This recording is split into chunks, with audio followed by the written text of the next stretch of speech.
Right the expression for the solubility product of calcium phosphate. இது book back கொஸ்டின்மா. முதல் ரெண்டு பார்த்தது வந்து பார்த்தீங்கன்னா எக்ஸாம்பிள் புக் இன்சைட் இருக்கிறது. இப்போ நம்ம புக் பேக் கொஸ்டின் ரெண்டு சால்வ் பண்ண போறோம். ஒன்று கால்சியம் பாஸ்பேட், அடுத்த மெர்குரஸ் குளோரைடு பார்க்க போறோம். இப்போ கால்சியம் பாஸ்பேட் எப்படி பிரியுதுன்னு பார்ப்போம். வாங்க எப்படி டிசோசியேட் ஆகுதுன்னு பார்ப்போம். நான் ஆல்ரெடி சால்வ் சொல்லியிருக்கேன். இந்த பக்கம் கிறிஸ் கிராஸ் மெத்தட் எழுதியிருப்பாங்க. இந்த 2 இங்கே வரணும், இந்த 3 இங்கே போகணும். அப்போ என்ன வரும்?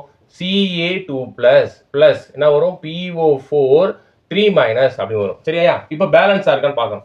இங்க ஒரே ஒரு கால்சியம் அயன் தான் இருக்கு. இங்க 3 இருக்கு கால்சியம். அப்ப இங்க 3 போடுங்க. அதே மாதிரி பாஸ்பேட் இங்க 2 இருக்கு. இங்க 2 போடுங்க. சரியா?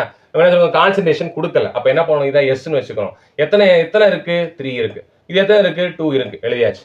இப்போ நம்ம அந்த ஃபார்முலா மேக் பண்ணணும். மேக் பண்றதுக்கு ஒரு மார்க் இருக்கு. அதை எழுதுங்க. What is KSP of calcium phosphate?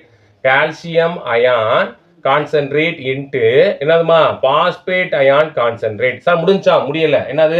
Stoichiometry இருக்கு. அதை என்ன பண்ணும்? பவர்ல மேல எழுதணும். எத்தனை கால்சியம் அயான் இருக்கு? 3.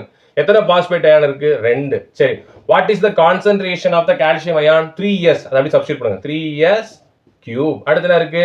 இது 2s ஸ்கொயர். அப்ப என்ன வருமா?